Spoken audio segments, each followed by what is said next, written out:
одоо Монгол улсын засгийн газраас энэ аялал жуулчны салбарыг их чухалчилж эдийн засгийн тэргүүлэх ач холбогдлоо салбар гэж үзэж байгаа юм байна. Тэгээд 1 сая жуулч аавна гэсэн ийм зорилготой байгаа. Монголын хайсан Монгол нэвтрүүлгийн зорилго үр дүн ямар байв? Энийг бас аялал жуулчлалтай холбоход ямар тийм нөөц боломжууд харагдажсэн бэ?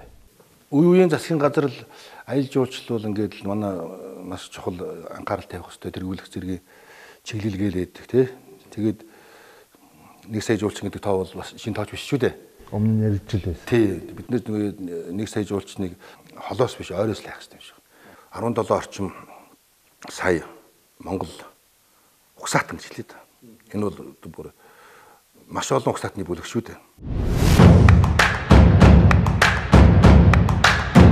Бүгд найрамдах хятад ард улс гэж байгаа улсад их олон бидний хамаатан садангууд амьдарч байна. Тэгээ манайхан ч одоо тэр улсуудын чинь бүхэлд нь л одоо энэ хужаа гэдэг үгээр их дарангуулж штэ. Эртний угсалтаа чинь биш үлээш бид нар хятадыг тэр одоо хатуугаар хэлэхэд паранои тийм үзий ядах үжил бол.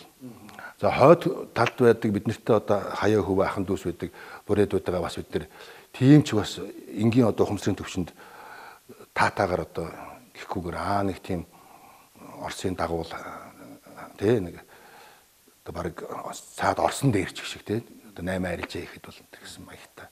Гэтэл тэр улсууд маань биднийг энэ гариг дэлхийд ирэх ахын дүүсийнхаа Монгол турхтныхаа төвн гэж бодож явдаг.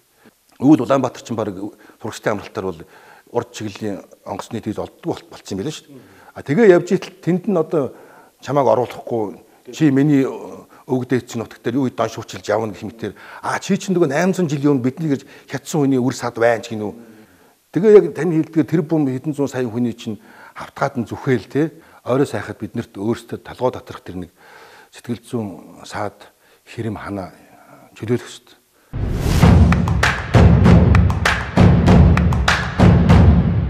Монголын тухай ярихаар хоёр хандлага байгаа байхгүй. Мэдээ үздэг хэсэг нь болохоор Монгол бол мэдээж ингээд парламентын засаглалтаа арчсан улс мэдэхгүй байшин барилгатай удамжаар нь машин тэрэг явдаг хүмүүс нь гар утас барьдаг. Тэгээд мэдэхгүй улс төрийн байдалд докторгүй авилга хэл ахуулж байгаа хатгай мэдэхгүй тиймэрхүү манай улсын имиж байна шүү дээ. Тэгээд мэдээж нүүдлийн мал аж ахуйн тэр гэдэг. Огт манайтай сонирхдаг улсууд нь болохоор Чингис хаан тэгээд одоогоор малынхаа харьцыг өстэй талын дотогч нь харуулan өссөн хотгогүйгээр мах иддэг улсууд л тэгээд тэрүүгээр тэмээ унаал морь унаал тэг бараа орчууд гэсэн. Ийм хоёр ялгарл байна. Эсвэл нэг тийм төсөөлтөөр ирж байна. Эсвэл нэг нь маш сосрогдсон улс, эсвэл нэг байдгал улс гэсэн байна. Байдгал улсууд. Гэтэл эргээд очсон улсууд бол манайхыг байдгал улс биш гэдгийг мэдчихэж байгаа.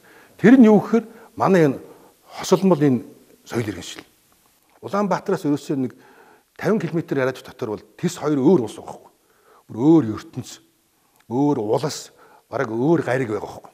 Өөрөө ингээд бодож олоод байгаа юм биш. Энийг зүгээр манайд ирээд буцсан улсуудын сэтгэл нь тэр. Монгол гайхал мэдээж байгаль тэр мал аж ахуйн тэр гоё л доо. Гэхдээ манайхаас мундаг байгальтай хямдхан очуулах газар хороогоор 80 байна шүү дээ. Гэтэл бидний одоо суурин болон нүүдлийн тий эртний болон одоогийн тэгээд хотын болон хөдөөгийн гэдэг юм уу. Энэ бие биендээ шилждэг энэ ялгарлууд, контрастууд Улаанбаатараас 50 км радиус дэлхийн айлч орон дээр 50 явангууд харь гарагч болохгүй шүү дээ. Айгүй сонин тэгээд энийг л их ярих юм билээ.